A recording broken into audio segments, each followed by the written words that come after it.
This is Defacto Review, where we run down the top news from the previous week, and then we debate what happens next. Hi, I'm Terrence Edwards.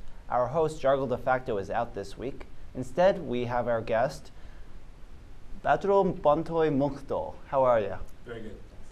Mogi, he is the head of the Market Intelligence Unit, Cover Mongolia, which presents news to foreign investors worldwide.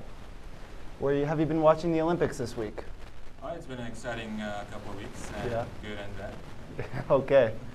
So let's get started right away. Let's look at what we have to discuss this evening. The finance minister sounds the alarm on Mongolia's growing economic crisis.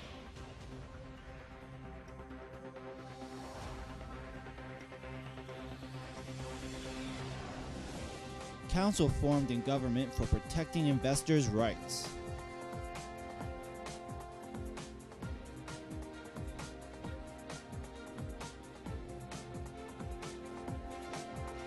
Gold and copper production are down at the Tolgoi mine.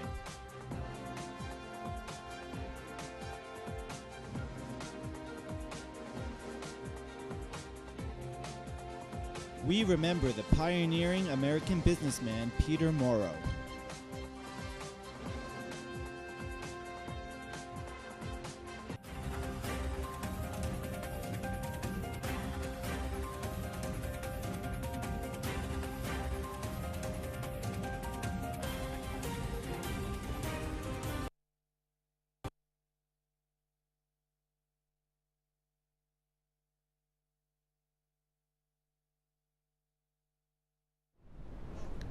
Finance Minister Tolgoi has announced plans to set up a task force to deal with an economic crisis that's led to slowing growth, a depreciating currency, and a soaring budget deficit.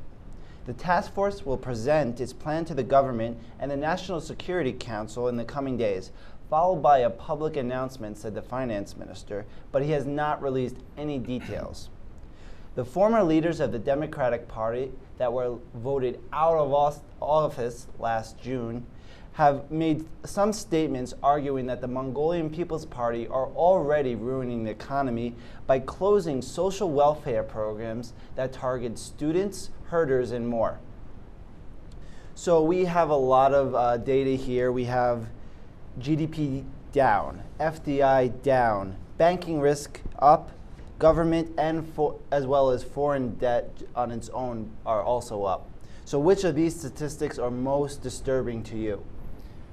To me, the most disturbing number was the budget deficit projection for this year. Okay. The finance minister said the first budget deficit in the first half was 1.1 trillion Tugriks, and he said the government's projection is that the budget deficit will be 5.1 trillion Tugriks at the end of the year. So that's a difference of almost quadruple amount. Yeah. 1.1 trillion in the first half, and he expects a budget deficit to be 4 trillion in the second half. That's a big margin just for margin. 6 months.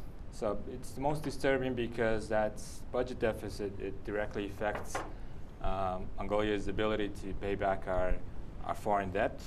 First of the major ones is coming up next year in May. The $580 million bond that the Development Bank issued in 2012. So, and that's why we've seen our bond prices fall drastically right after because of the finance minister's statements. So that's to me the most disturbing number out of all the many disturbing numbers that we've seen. And that's money lost for the Mongolian government. Right, of course. So in our ability to pay back in a meaningful or the correct way so that we'll be able to attract back our investors and so that they'll believe in us when we'll probably be again, we'll have to issue bonds again. So that's the most disturbing number to me of the many, many numbers. So as far as actions, we haven't seen much, but we've seen intentions, statements of what they plan to do. How would you rate Prime Minister Jargle Erdenbat's decision making so far? It's tough to make a judgment right now. It's only been less than a month since they've had a full cabinet. This statement to me is an attempt by this new administration to be able to pin all the economic troubles on the previous administration. So he laid out all the numbers and even the projections that the new government sees. And these were, to me, it sounded like the finance minister chose the worst case scenario numbers in terms of using the projection numbers. And perhaps this is a way so that they paint a dire economic situation and still blame it on the previous administration while they still have time, because no one expects them to have changed anything in less than a month. So, and I've heard of this economic crisis plan. We have no details on it. So perhaps this is a way so that to prepare the people, to prepare the investors, and create a low base for them to work on in terms of recovering the economy. So perhaps this could be described as smart, very smart politics, but very bad economics. Yeah. Looking at these figures, for me, the currency, which is no surprise, everyone's seen it fall. But I think people at home, they're most going to be affected by that. And we are seeing the central bank take less of a role in trying to keep the currency at a particular rate against the US dollar. I imagine they'll continue with this, and this might be a big difference from the past administration, but we'll have to wait and see. Well, the central bank is still continuing to intervene in the forex market with regular twice-a-week auctions, and they've sold a big amount of USDs, 60, 70 million a week, to keep the currency from plummeting. So even when the central bank has intervened, they've announced that they will continue to intervene. They are intervening, but with less money.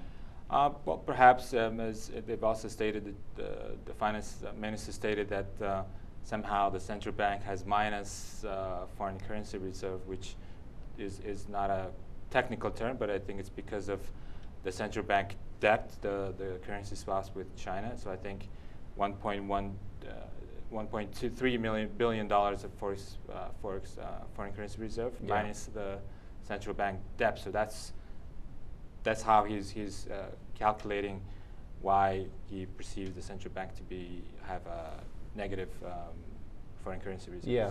That's a matter of accounting. They have the cash on hand, but of course that doesn't really belong to the central bank when you look at those figures. Of course. All right, moving on. Prime Minister Tolgoi Erdoğan's government has set out to create a council to see that the rights of investors are protected that were put forth by international agreements, so they are upheld and avoiding unnecessary disputes with businesses here in Mongolia. Such a council would prevent against disputes such as the arbitration dispute filed by Han Resources after Mongolia revoked a uranium mining license and handed it over to a Russian competitor. In this case, a Paris tribunal awarded Han Resources more than $100 million that Mongolia had to pay. Actually, that was reduced to a little bit above 70 million. Right. So, looking over the last 4 years, looking at today, what rights do you think investors are most interested in? I think investors are mostly concerned about not having their rights protected, but having a stable investment environment to work in. So for them, the most important thing to protect the investors' rights is to have a stable economic plan, have a stable government, have a stable policy, so that they know what's going to happen. And in a way, that's actually protecting investors' rights even more than having the government take proactive measures to protect investors' rights. But to me, our legal environment in terms of foreign investment is pretty okay. The 2013 law is still there, which repealed the previous one that really caused this sort of a snowball effect of economic troubles in the last 4 years. That was the catalyst for declining foreign investment in 2012. Right. Creating the cabinet, creating this council sounds good on paper, sounds good as a soundbite, but what will this council do? Who will be in this council? Are there going to be a political appointees, lawyers, company, Exactly, business people? and will they listen to this council? You know, our previous prime minister had an economic council, and Alton Hoyek. Sachenbillig did. Sachenbillig as well, yes. Yes, he had an economic council, and it was filled with a lot of businessmen, private sector individuals, but I'm not sure how much of their advice the prime minister took and actually implemented it in reality. So to me, I'm going to hold out my judgment on this council and see who they are, see how much power he has, and see how much the prime minister will listen to them. First and foremost, I think investors interested in assets in Mongolia, to actually come here, they have to feel safe that they can come and leave without any interruption. So, of course, everyone has to abide by Mongolian laws while they're here, but frivolous suits that may or may not even be criminal, these kind of things that prevent people from leaving the country, that's the biggest thing that I think investors want to be ensured that they have the right to come and leave freely. That was the Hotel Mongolia issue, right? And I'm not sure how much of the investors' advice they took. I mean, before this is a legacy of our previous judicial justice system where we arrested first and then ask questions later or investigate later. So this obviously needs to change. And actually, I'm happy that Hong Resources managed to get their money, because in a way, this is a good sign that if you get, if the government, your host country gives you a bad deal, you still can rely on the international judicial tribunal system, and that the Mongolian government actually honors these international obligations. And a lot of countries don't honor those decisions. Exactly. So Mongolia has made a good statement by following that. And the tribunal award was 100 million. It was reduced to 70 million. But that's just, I think, to different parties' negotiation. It's part of business deal making. So in a way, government did, I think, pretty decent job of negotiating with Han, putting him in a difficult situation. Well, this is part of any business deal making in any place. So, but they managed, at the end of the day, Mongolian government did wire that money. So investors should be relieved from this, relieved about this. Mining is a pretty important sector to Mongolia, so showing mining investors particularly that we follow the rules, we'll do what's right, it's not a bad thing to demonstrate. Exactly. Moving on to, we're still in the mining sector, but Oyu Tolgoi copper mine will have higher than expected gold production for the year, according to company heads, although copper may fall short of already decreased targets. This comes as ore quality degrades at the open pit mine that was commissioned in 2013. The heads of Oyu Tolgoi, when meeting the new mining minister, Zedev Dashdorch, said the year's production from the mine will be slightly less than the 204,000 tons that was projected for the year. That's for copper. The 66% stakeholder that shares ownership of the mine with the Mongolian government has reported that copper production was down 10.3% in the second quarter compared with the first, while gold was down 52%. The underground expansion at Oyu Tolgoi that it launched last summer will grant access to higher grade ore, but it's going to take 5 to 7 years to complete this project. So in a more general sense, what is the significance of Oyu Tolgoi and then the copper commodity as a whole to Mongolia? I'd say Oyu Tolgoi is probably the most significant economic project that will help Mongolia get out of this economic trouble. And in a way, investors are still looking at Mongolia because of Oyu Tolgoi, despite all the bad numbers that the finance minister noticed. Will Mongolia be able to pay back their bonds, international obligations, stuff like that?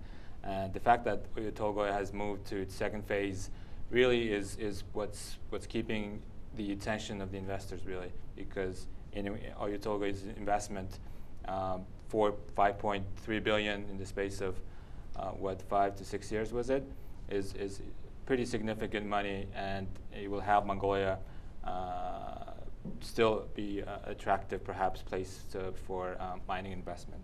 and Oyo Tolgoi is already the largest taxpayer in Mongolia, despite only operating the open pit. It surpassed Erdnit Mining Corporation. Erdnit has been the largest taxpayer, the largest contributor to our budget for the last decade or even 2 decades. Yeah. So Oyo Tolgoi has already taken that mantle, and perhaps they'll keep that mantle on the top for further few more decades, and that's why Mongolian government should ensure that Oyo Tolgoi still goes ahead. And I'm happy that even the new government, the previous government, pushed it forward and managed to keep Oyo Tolgoi out of their election campaigning. So the second phase moved on because, as you remember, it was a super coalition of MPP, Mongolian People's Party, and the Democratic Party that signed the agreement to have the second phase. In 2009. Right? No, it's not. The second phase, last yes. 2015, last yes. year, yes. May, yeah. Okay, so I want viewers to really understand that OT, Oyo Tolgoi, is not mining any less. They're still mining the same amount of actual ore, but the ore quality, the amount of copper and gold inside that ore is actually degrading. So what does that mean for Mongolia as well? Well, Rio Tinto does a good job of projecting their production numbers. So obviously the finance ministry should keep an eye on that number and see how much of a tax revenue Oyo Tolgoi will bring. So this is an important contributor to our budget. So falling short of their production target, to me, it's not really alarming. It's only perhaps alarming for some day traders who trade on these kind of numbers on the Turquoise Hill resource stock prices in New York and Toronto. So I'm not worried about it, and because the most significant portion of the Oyo Tolgoi is obviously underground. 80% of the copper, 80% of the gold is still on the ground. That's we'll be able to tap in a couple of 4 or 5 years. The first production will be 2020. Yeah, because it doesn't start producing only when the project finishes. There will be some ore coming out of the underground as they build it.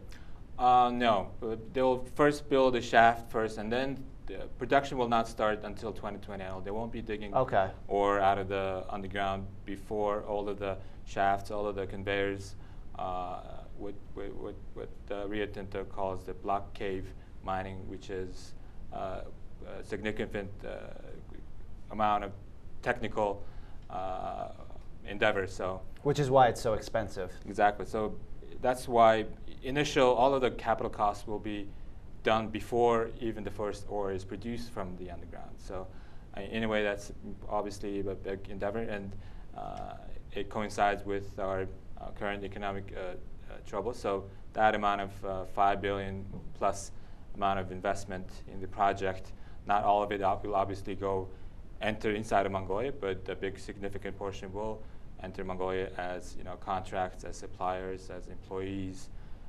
So this will obviously be a very big contributor to when Mongolia recovers from this situation. And it's also important for the government to know that they just can't rely on Oyo Tolgoi alone today. They need to get more projects off the ground because it only has limited impact as it is now. And that's very true. We've obviously over-relied on mining, and obviously inside mining we over-relied on one project in the last, since 2008 really. So as you said, exactly, we need to focus on other mining projects, other energy projects, and one worrying thing is the CHP5, the power plant that's supposed to take UB capacity to the next step, because obviously UB is becoming a very populated place. New housing is being built, so if we don't build it very soon, there's a big danger of UB going out of electricity, out of heating capacity. Yeah, could go might freeze to death if the CHP5 is not begun construction, because all our power plants are aging fast. Yeah, it's definitely important on the agenda. We end our program tonight with some solemn news. James Piero Moro, an American banker and financial consultant who led the restructuring of Han Bank before its privatization, has died at 68 years old. Moro, who passed away peacefully next to his family at a hospital in the United States, served as chief executive officer of Han Bank from 2000 to 2010, after leading its reform from agricultural cooperative bank. Moro was awarded the Polar Star by Mongolia's presidents for his contributions to the country. That is the highest honor a foreigner can receive in Mongolia. So I think you're pretty familiar with him. He's well known in the private business community. I knew him and I met him, but I didn't know him so personally. What were Moro's biggest contributions to the private sector in Mongolia, and how will he best be remembered by the business community here? Obviously, Pete passing away was very shocking news to me. Like yourself, I knew him. I made a deal business with him, but never had the chance to know him more. But he'll be best remembered, I think, for reforming our banking sector to what it is now. Banking sector in Mongolia is one of the few sectors that's competitive, that's growing, that's innovative, and his contribution to reforming Han Bank was the catalyst for others to emulate. And Han Bank was one of the first foreign-owned bank as well, and that led to foreign invested bank. Foreign invested bank, yes, of course, and that set a new standard in how banks should behave in a country, and Han Bank is now the largest banks in many numbers. So that will be his legacy. That will be his how I think he'll be best remembered in Mongolia. And everyone who knows him, everyone I met that knows him, only speaks of good and fond things of him. So it's a very sad event, very sad thing to happen. Obviously to his family the most, but to everyone in Mongolia as well. Yeah, and it's important to remember though, 68 that's past retirement age in the States, but he worked until his last days. Yeah. He was board of director on the American University of Mongolia, which I think will be an important institution going forward. He was also a founder of that university. Yeah. He was with the Novaterra consulting group. He did so much in this country, and I think he really kind of set the bar for what I think a lot of Mongolian government officials expect from, a foreign investor they want to work with. Exactly, you're exactly right.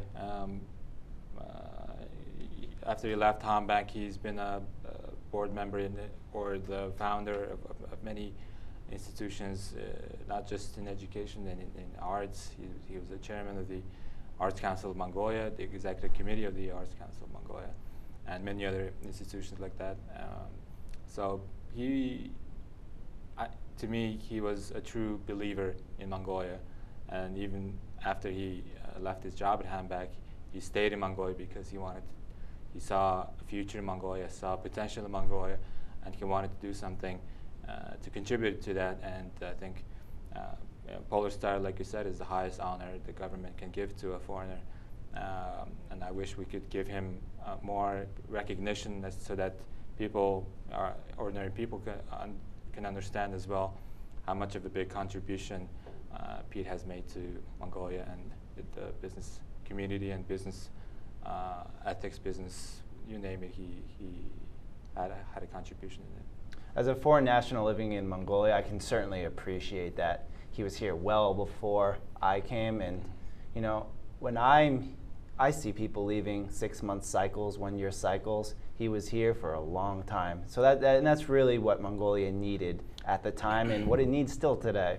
Exactly, and you're exactly right that this is the kind of foreign expertise, foreign investor, foreign individual that we want to attract to Mongolia. True believers in the Mongolia story, and stick with us through thick and thin, through crisis and boom. And he was there to many of them, and he continued to believe, I think, in Mongolia until his last few moments. I think the big fear, and it's not special to Mongolia, America has it, Europe has it, that foreign individuals coming to their country will take away jobs. But, people like Pete and a lot of other CEOs, they're creating jobs. Exactly. They're giving places for Mongolians to work, and they're nice places to work too. They pay good salaries, people are happy to work there. They're happy to learn from what they can get during their experience at these companies. Yeah, exactly right. He created Agriculture Bank. People might not be familiar. Was a dying bank that was about to go bankrupt. It was a legacy bank of the socialist communist days, where government. It was a subsidy. It was a financial institution that gave subsidies to farmers, subsidies to herders, livestock farmers. So, and 1990 happened, and all of the livestock was privatized, and Agriculture Bank was basically a bankrupt bank that Pete stepped in and restored it to what is now could be arguably the best operated bank in Mongolia. Yeah. Well, that's our program for the evening. We hope our briefings have given you a heads up as you go into the work week. Any final thoughts? Well, we still have a few chances to win medals in the Olympics. Some boxing medals. We secured our second medal. Whether it's bronze, silver, or not will be decided Monday morning. So I'm excited about that. I think a lot of swimmers were rejoicing when they heard the news that Phelps was retiring this year. It's obviously Olympics is a chance for every country to get together and show what they can do. But they're competing anyway. But it's also a way for nations to come together. So it's an important event for, I think, any country, as it is for Mongolia. It's good to see Mongolians also joining events that I haven't seen before. There's swimmers now. Yeah. We'll hopefully see more team-based. Yeah. So I'm not an avid watcher, but I do pay attention. So. Yeah. But exciting few more weeks for Mongolia and for the world. So. All right, great. Well, that's our evening. That's our program for the evening. Good night, Ulaanbaatar. Good night.